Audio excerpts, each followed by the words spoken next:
Chapter 8. You Can't Hide Magic.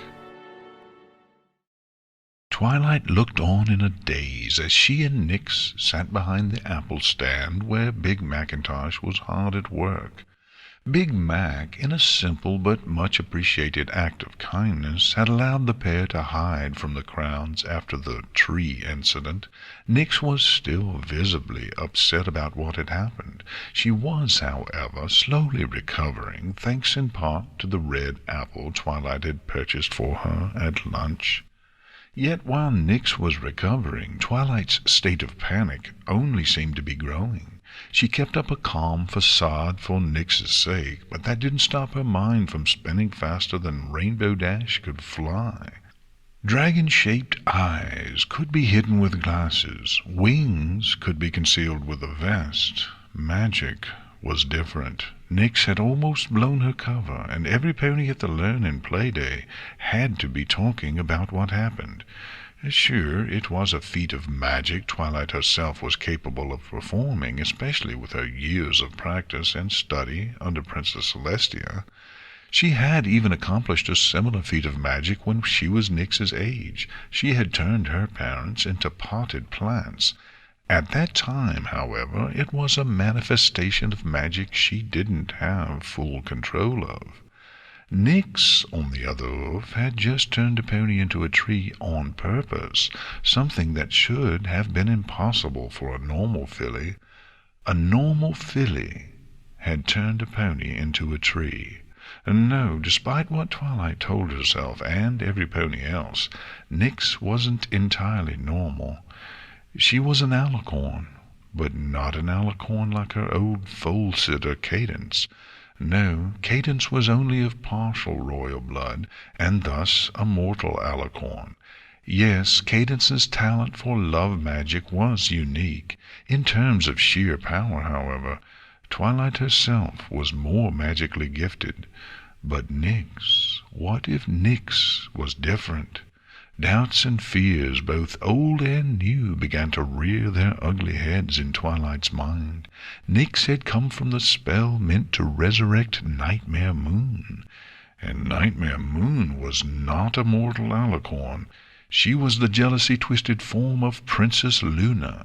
She was a member of the rare breed of immortal alicorns. Nightmare Moon had the power to move the moon in the sky, an act that had become impossible to even a team of unicorns after Discord's reign over the world. And Nix had been born of a spell meant to resurrect Nightmare Moon. She was likely just a young Nightmare Moon. Had she somehow inherited the gift of immortality?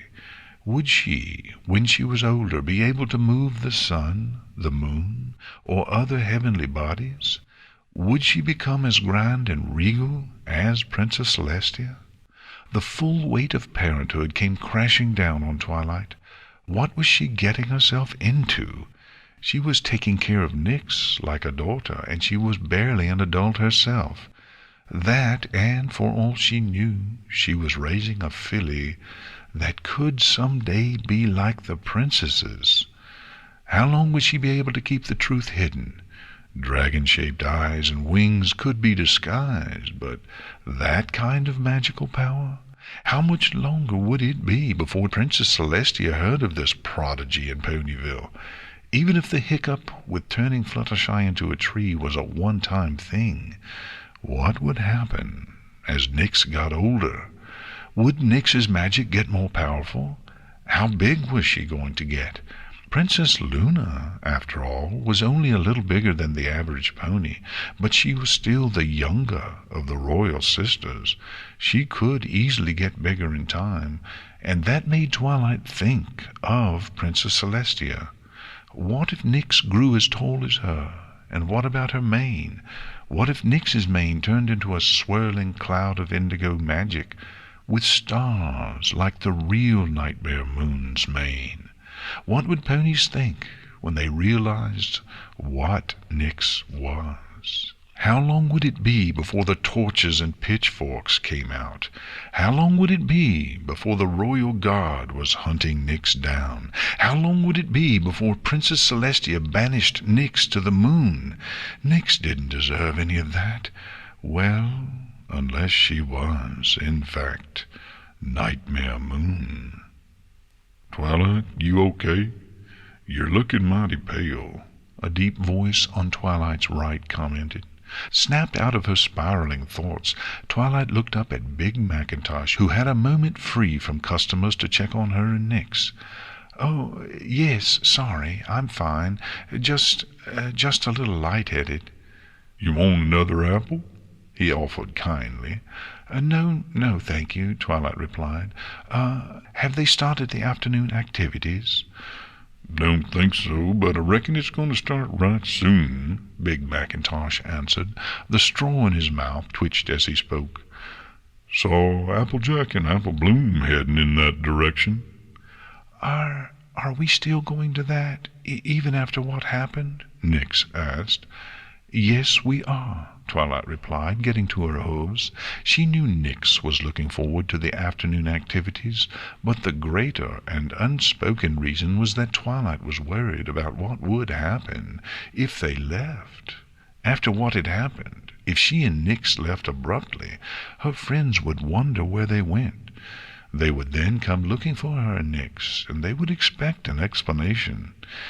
In truth, Twilight feared leaving would only invite more unwanted attention. If they stayed, however, they could try and act like what had happened was nothing out of the ordinary. Twilight's family, after all, was known for being magically gifted. She could just act like what Nix did was perfectly normal. This was far from the truth, but Twilight didn't have a lot of options. It was either stay at the school or retreat to the library, and the former appealed to her as the best option. "I know you're here somewhere, Spy Spyerton McSpy," Pinkie Pie whispered to herself while she surveyed the crowd of ponies moving about the lunch area and exhibits. Whoever had been watching her, Rainbow Dash, and Fluttershy had slipped away once, but now Pinkie Pie knew the spy was there, and she would find him or her. "Itchy neck." Pinkie Pie sharply turned her head to the right and began looking across the crowd. Her vision eventually met with a pair of brown-gray eyes that were looking back at her. It took a moment for the other pony to realize Pinkie Pie was staring right at him, but when he did, he ducked around a corner in the student exhibits. "Creaky knee." "Gotcha," Pinkie Pie whispered with a slightly devilish grin before breaking into a gallop. Creaky Knee told her some pony was trying to get away from her, and the knee closest to the pony was the one that got creaky. It was what allowed Pinkie Pie to follow Rainbow Dash wherever she tried to hide, and at the moment it meant Pinkie Pie would be able to track the spy. Rounding the same corner the spy had just disappeared behind, Pinkie Pie maneuvered through the crowd and student exhibits in hot pursuit. She caught small glances of some pony moving just ahead of her. The spy knew she was on to him, but that wouldn't stop her. No pony went about being a nasty Spy Spyerton McSpy, especially around her and her friends. "Creaky knee front left, creaky knee front right, creaky knee front right. Creaky knee back left, creaky knee front right, twingy ankle." Pinkie Pie put all four of her hooves to the ground, braked hard, and skidded to a stop. Twingy ankle. Now the spy wasn't running. The spy was hiding. Pinkie's eyes narrowed, and she found herself once more on the side of the food court that had been set up for the Learn and Play Day. There were ponies at almost every table, eating their lunches while other ponies mingled about, talking and laughing. "Oh, he's good, but hide-and-seek is one of my favorite games," Pinkie Pie whispered before taking in a deep breath and shouting, "You hear that? I'll find you!" All of the ponies who had been eating their meals and chatting turned to look at Pinkie Pie, most quite startled by her sudden and very loud proclamation. Still, Pinkie Pie ignored the confused stares. She scanned the crowd and eventually spotted a pony sitting alone at a table who had not turned around. He was the only stallion that hadn't turned to look at her. Her eyes fell on the back of his slicked-back navy blue mane. "Gotcha! Again!" Pinkie Pie hissed with a menacing grin. She moved across the food court slowly, stepping between ponies as she did her best to approach the spy from behind. She circled around chatting ponies, ducked behind a baby carriage, and even hid in a bundle of balloons. Each move brought her closer to her prey. Yet, when she was within a few tables, a familiar face popped in front of her. "Oh, there you are, Pinkie Pie. I was worried when you ran off," Rainbow Dash said. "It's almost time to start the afternoon sports and games. You still want to help?" Pinkie Pie glowered, trying to strain her neck and look around Rainbow Dash. "No, I don't, because I'm tracking a pony and—" Eventually she gently pushed the hovering Rainbow Dash out of the way, only to find the pony she had been creeping up on had vanished. Pinkie grunted in aggravation before turning an accusing glare onto Rainbow Dash. "And you let him get away?" Dash put her hoofs up defensively. "Whoa, sorry, I didn't mean to mess up, or whatever it is you're doing." "Creaky knee, front right." Pinkie Pie's frown quickly turned back to a sinister smile. She turned her head in the direction of her creaky knee. "Don't worry about it, Dashie. Now the spy's trying to run away from me again, and no pony can run away from Pinkamena Diane Pie." Dash cocked an eyebrow. "Wait, you're still chasing this imaginary spy?" Pinkie Pie offered no answer. Instead, she broke into a gallop, leaving Rainbow Dash behind. As she charged across the food court, she caught sight of a navy blue tail ducking behind the front of the schoolhouse, and she broke into a full sprint to catch up. She leaped around the corner but saw no sign of the mysterious pony. "Creaky knee, front right. Twinsy ankle." Pinkie Pie smiled triumphantly as she put a hoof on the schoolhouse's front door. "Oh, you silly spy. You thought you could hide in the schoolhouse, but no pony can hide from me." She pushed on the doors, throwing them open with a resounding crash. She then somersaulted once, jumped up onto her back hooves, and pulled off a few karate poses as she shouted into the dark. "Come out now, Spy Spyerton McSpy. I know you're in here, and you're going to tell me why you're being a big meanie and spying on me and my friends." "Enough of this," a voice snarled from the back of the room. Pinkie Pie turned, her eyes meeting the same brown-gray eyes she had seen among the exhibits. Those eyes closed, then reopened with brilliant turquoise irises. "All right, ponies," Rainbow Dash hollered over the remaining crowd. "It's time for the last event of the day, the tug-of-war tournament." The parents and other ponies who had come out for the Learn and Play Day cheered, having formed a sizable audience around the 3 tug-of-war ropes. "So here's how it's going to happen. There are teams of 4, and each team has been placed on our tournament roster. There are also 3 age groups, and teams will fit into the age group of its oldest member. The last team standing in each age group will get prizes, and then we'll let the top teams tug it out to see which one is the tug-of-war champion of the day. Now, teams, report to the rope you were assigned to, and let's get tugging." The fillies and colts, who had been watching near the front of the audience, all cheered and separated themselves into their age groups. At the red rope, for the youngest age group, Rarity stood with a clipboard floating gently in front of her. Cheerilee was moderating the middle age group, and Applejack was keeping the oldest of the school-age ponies in line. "All right," Rarity said in a sing-song manner above the little fillies and colts that had crowded around her. "First up are the Cutie Mark Crusaders versus the Carrot Clan. Those 2 teams get to your sides of the rope, and every pony else please stand back." The young ponies followed her directions. On one side of the rope were 3 colts and a filly, all of them with some form of a carrot-themed cutie mark, who took up the rope in their teeth. On the other side of the rope, the 4 fillies wearing the bright red cutie mark Crusader capes got in line. Sweetie Belle was in the front, Scootaloo behind her.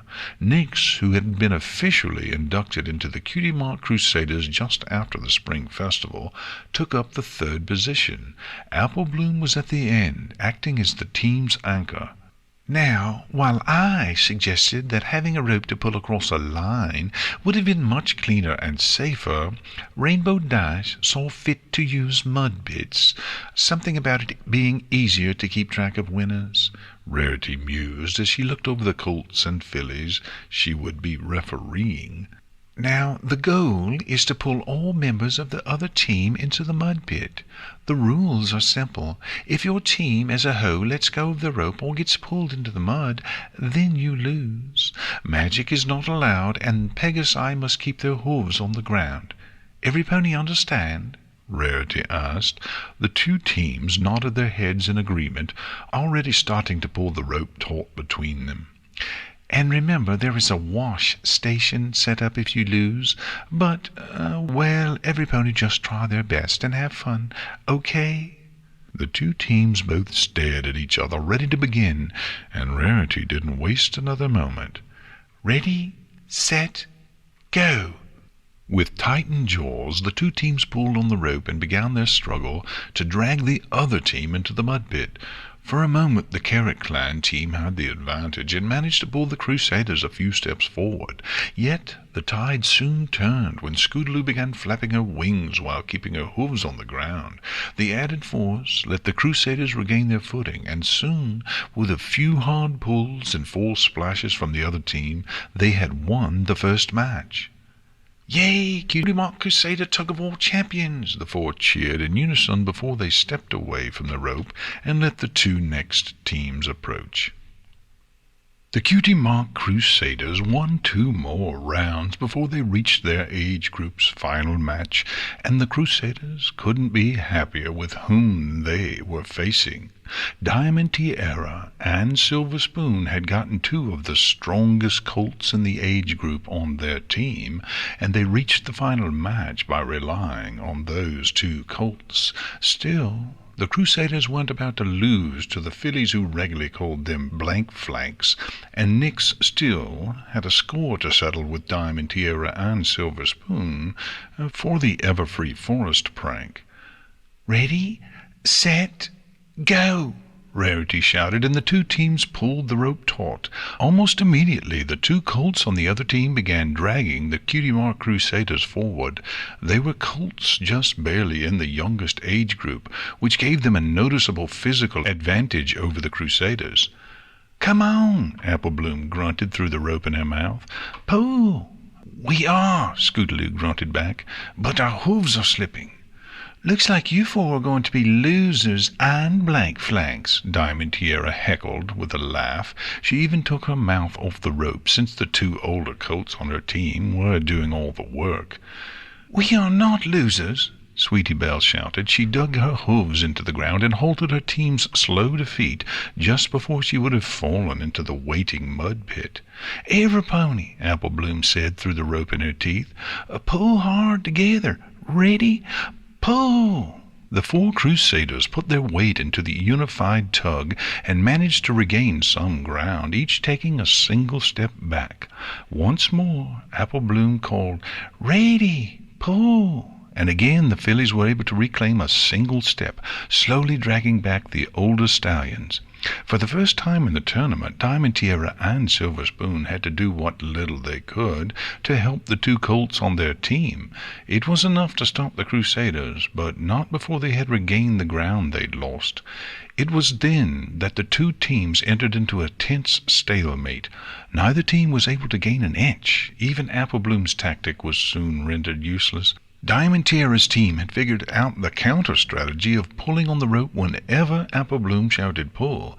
Soon, both teams broke down to just pulling on the rope with all their strength, hoping to win the competition through brute force alone. That strategy, however, began to take its toll. My jaw is starting to hurt, Sweetie Belle mumbled out. Just hold on, we can win this, Scootaloo said, trying to pep up the team as she flapped her wings as quickly as she could. Apple Bloom nodded, huffing through her nostrils. Yeah, we just gotta keep pulling. No, we don't, Nix grunted as the Crusaders began to lose a little of their hard-earned ground. You better not be saying we should give up, Nix, Apple Bloom grumbled. I'm not, Nix stressed. I'm just saying we can't overpower them. We have to outthink them. "And just how are we supposed to do that?" Apple Bloom asked. "Hey, I think I've got an idea," Scootaloo called out before she began whispering. Her voice was just loud enough for her friends to hear, and soon her idea had been formed into a plan by Apple Bloom. It was a gamble, but the 4 fillies got ready as Apple Bloom began to count. 3, 2, 1... "Pull!" Apple Bloom shouted through the rope in her teeth. Diamond Tiara's team, hearing this, quickly pulled, trying to counteract the rallied tug the Crusaders were about to perform. The Crusaders, however, did not pull back. They instead let Diamond Tiara's team have some slack. The sudden lack of opposition threw Diamond Tiara's team off, causing the colt they had in the back to trip over his own hooves and fall to the side. This was what the Crusaders had been hoping for. Apple Bloom shouted out another "Pull!" and with one of the 2 big colts off his hooves, the 4 fillies were able to pull the rest of the team into the mud puddle with a resounding splash. "Match over! The Cutie Mark Crusaders win!" Rarity sung out to the cheers of the crowd. "No!" Diamond Tiara cried out in anger as she tried to stand up in the mud pit. "We were supposed to win." Diamond Tiara then tried to stomp her hoof in protest, but the slick ground beneath her caused her to lose her balance and fall back into the mud. Diamond Tiara's minor tantrum, however, only made the victory sweeter for the 4 Cutie Mark Crusaders. The fillies shared a victory high hoof and went to where Rainbow Dash was hovering so they could wait for the other age groups to finish. "All right, it's time for our awesome championship round," Dash announced to the applause of the crowd. The crowd had gathered around the one remaining tug-of-war rope, which Rainbow Dash was hovering above. "It's going to be between the Cutie Mark Crusaders and the Boulders." Apple Bloom, Sweetie Belle, Scootaloo, and Nix all looked wide-eyed at their opponents. By some luck they had managed to beat the middle age group champion team, and now the 4 little fillies were facing the Boulders, a team of 4 colts that were very close to being considered young adults. "Now, since one team has an obvious advantage," Dash said, motioning towards the 4 earth ponies of the other team, "we'll allow the Cutie Mark Crusaders to have an advantage as well. They can either add another pony to their team, have 1 unicorn be allowed to use magic, or they can pick a pony from the Boulders to sit out." The Crusaders huddled up, and Apple Bloom quickly offered her opinion. "We should just ask my big sister to join our team." "No, wait. We should ask Big Macintosh to be on our team. I bet he could beat those 4 big ponies all by himself." "No, I want to beat these colts ourselves," Scootaloo argued, taking a moment to poke her head out of the huddle, and glared at the other team before looking back at her friends. "I say we take the biggest and make him sit out. It'll be 4 versus 3. "What about magic?" asked Sweetie Belle. "I'm not that good, but Nix knows some magic. She turned Fluttershy into a tree." "You heard about that?" Nix asked, a little embarrassed. "Hard not to, considering every pony here saw the tree," Scootaloo pointed out. "Still, I think Sweetie Belle is right."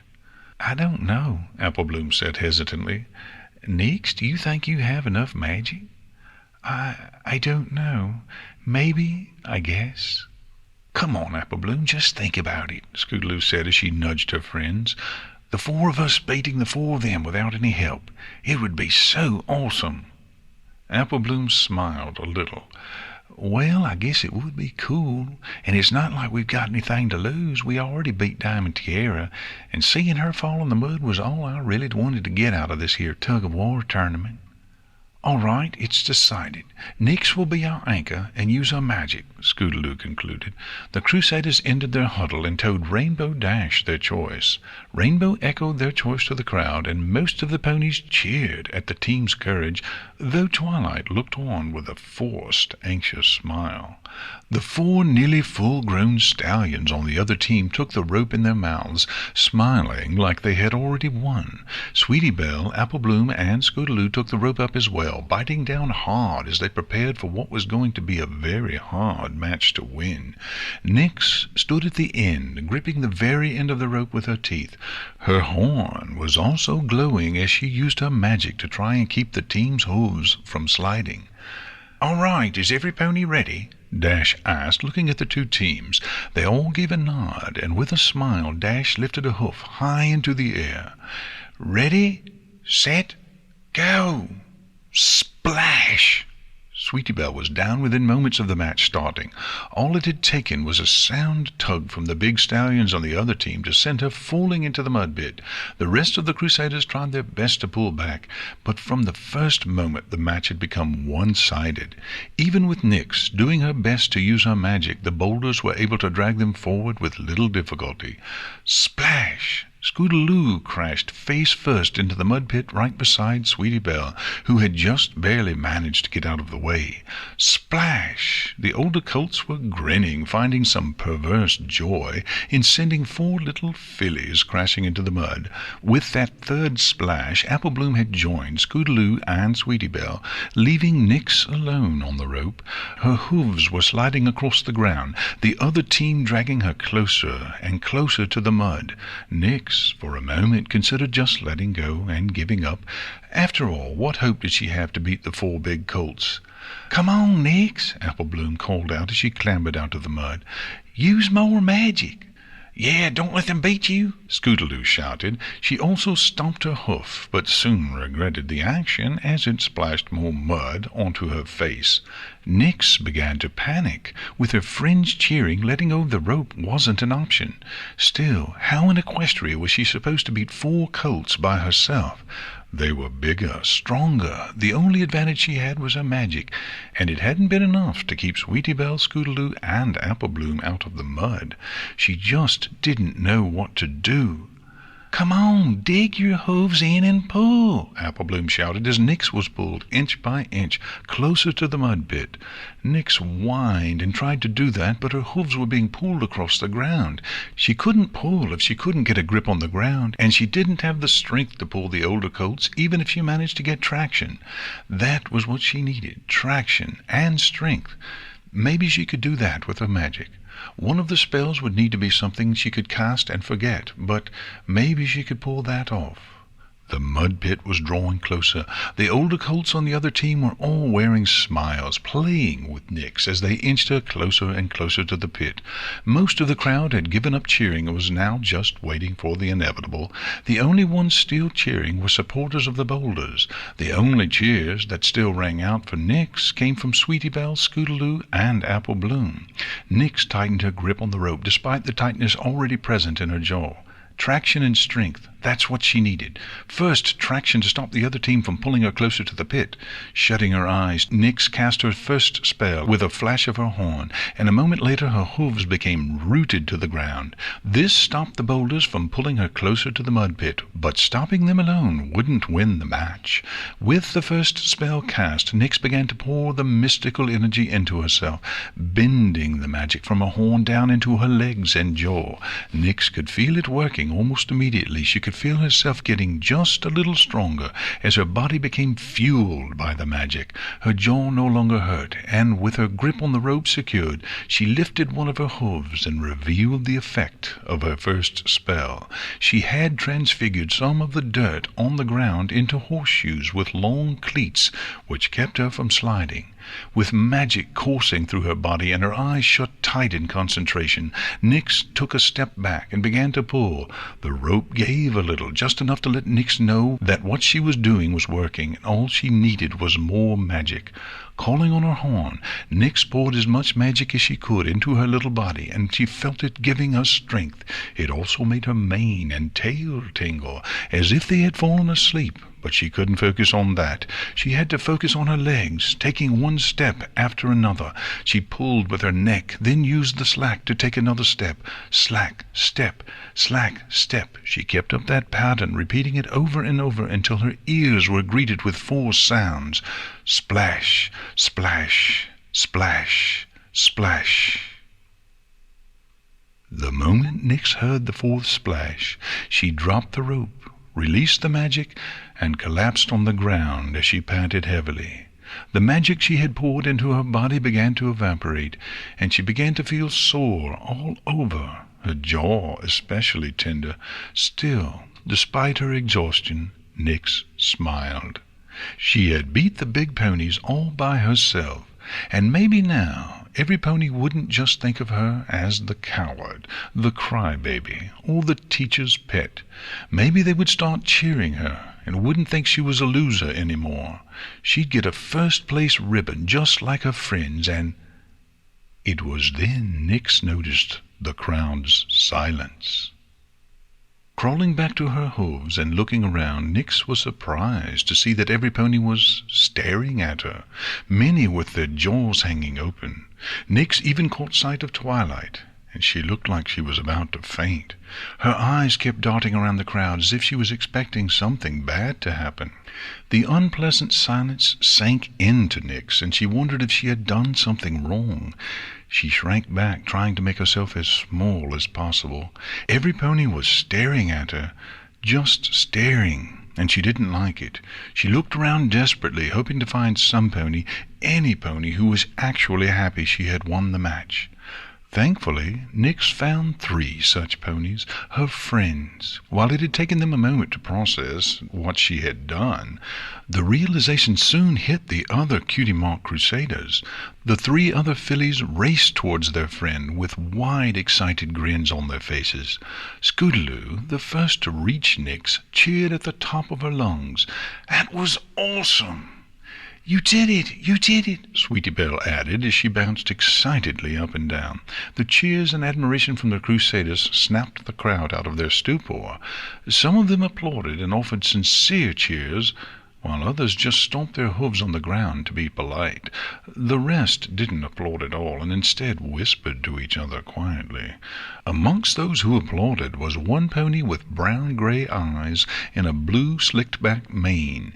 He applauded with a gentle smile on his lips, while his eyes remained focused on Nix. "Boy, that was crazy," Rainbow Dash stated as she fluttered through the air with a box in her hooves. "I mean, can you believe little Nix beating that whole team of older coats? I didn't think the crybaby had it in her. What are the chances?" "It really was amazing," Fluttershy replied as she walked along the ground with a box on her back. The pair was taking some of the leftover prizes and other things to the schoolhouse as part of the effort to clean up the Learn and Play Day. "I wonder if every pony in Twilight's family is that good at magic." "I wouldn't be surprised," Rainbow Dash replied as she put a hoof on the door. "I mean, Shining Armor can cast that huge shield spell, and Twilight is like a one-unicorn army with all the magic she can do." She entered the darkened schoolhouse, but before she could get 2 feet into the door, she ran into something. Caught off guard by the sudden collision, Rainbow quickly flew backwards and tried to register what she had run into. Pinkie Pie?" Rainbow Dash mumbled. She and Fluttershy set the boxes they were carrying down and moved around in front of Pinkie Pie. Pinkie was standing still as a statue on her hind legs in a karate pose, and her eyes were focused on a point on the far side of the room. Is she even breathing?" Dash asked, noticing how very still Pinkie Pie was standing. Fluttershy looked Pinkie Pie over, only for a panicked frown to form on her face. "Oh no, she's been stared." Rainbow Dash couldn't help but cock an eyebrow as she waved a hoof in front of Pinkie Pie's eyes. "What does that mean?" Fluttershy turned her gaze on Dash and motioned toward her own eyes. "You know, the stare." Oh, yeah," Rainbow Dash replied. "It's what you do when you want to make some animal do something, right?" "Well, not exactly, but yeah, sort of," Fluttershy replied as she gingerly poked Pinkie Pie's hoof. "Anyway, sometimes when I use the stare, I can make the pony or animal I'm staring at just freeze up." "Wait, so you did this to Pinkie Pie?" "Oh no, it wasn't me," Fluttershy quickly clarified. "I haven't done this to any pony in years. It was only when I first found out that I had the stare that I accidentally did this once in a while, but I'd never do it on purpose to another pony. No, some other pony did this." Rainbow Dash turned her attention back to Pinkie Pie. "Okay, but how do we fix it?" "Well, I usually just throw a bit of water on them, but anything that gives the pony a little shock is enough to snap them out of it." "Oh, I got an idea," Rainbow Dash said, hovering up near Pinkie Pie's ear and beginning to whisper. "Hey, Pinkie Pie, Twilight just got a letter from Princess Celestia. She wants you to plan the next Grand Galloping Gala." Pinkie Pie's eyes, which had been narrow and transfixed on a spot on the far side of the room, grew wide, and in a flash Pinkie was bouncing off the walls and ceiling, her giggles filling the air. "Oh, that is so super-duper amazing! I'm going to make it the best party ever! I'll make it the most amazing, incredible, tremendous, wonderfully, terrifically, humongous fun party in all of Equestria! Oh, the Grand Galloping Gala will be the greatest party! Oh, the Grand Galloping Gala will be the greatest party! Hip hip hooray! It will be the best, all thanks to me, Pinkie!" Yeah, Pinkie Pie," Rainbow said, wearing an apologetic grin. "About that, I was lying." Pinkie Pie froze up mid-jump, defying gravity for a moment before dropping down to the ground. She then trotted over to Dash with a cold glare in her eyes. "That was not an okay prank, Rainbow Dash." Rainbow rubbed the back of her neck while she glanced away, unable to meet Pinkie Pie's disappointed stare. Yeah, sorry about that, but it wasn't meant to be a prank. I needed to say something to snap you out of being stared." Pinkie's expression shifted from irritation to confusion. "Wait, I was stared?" Rainbow looked back at Pinkie Pie, since it was now her turn to be confused. "You actually know what that is?" "Oh, yes," Fluttershy admitted sheepishly. When I first met Pinkie Pie, she kind of, scared me, and I didn't mean to, but I used the stare on her, and she got stared." "It was the last time she ever did it," Pinkie Pie pointed out, "unless you count today." "But, Pinkie, I wasn't the one that used the stare on you," Fluttershy corrected. "You weren't? But then who—" Pinkie Pie began, only for her eyes to narrow. She turned to look at the far end of the room, intending to glare at a pony that was no longer there. "It was him." "Him who, Pinkie?" Dash asked. "The spy." She seethed as she trotted across the room and pointed to a spot on the floor. "I followed him in here, and he was standing right here. Right here. I had him cornered, but then he opened his eyes and they had changed color. The next thing I remember is you telling me Princess Celestia wants me to plan the next Grand Galloping Gala, which, by the way, is still a mean prank, Rainbow Dash." "Look, Pinkie, I said I was sorry," Dash countered as she flew over to her friend. "But I guess you weren't kidding about the spy. I mean, it's not like an imaginary pony could have stared you." "But why would any pony spy on us?" Fluttershy asked as she made her way across the room, walking between the desks. "I don't know, but I'm going to find out," Pinkie Pie assured firmly, only for her normal, happy, bubbly attitude to return a moment later as she bounced towards the schoolhouse door. "Well, after all the fun afternoon games, I would hate to miss the six-legged race and watching the tug-of-war. Oh, and I just have to play pin the tail on the pony." Pinkie, you did miss all that." Pinkie Pie froze up halfway through the schoolhouse door before she spun around on her hooves to look at the two Pegasi. "What?" "Yeah, you've been here all afternoon," Rainbow Dash informed her friend. "We're actually cleaning up right now." Oh, now I am going to find that spy," Pinkie Pie declared, her eyes dark with resolve. "Not just because he was being a spy-spy-tin McSpy. No, now it's personal. No pony makes Pinkie Pie miss pin the tail on the pony."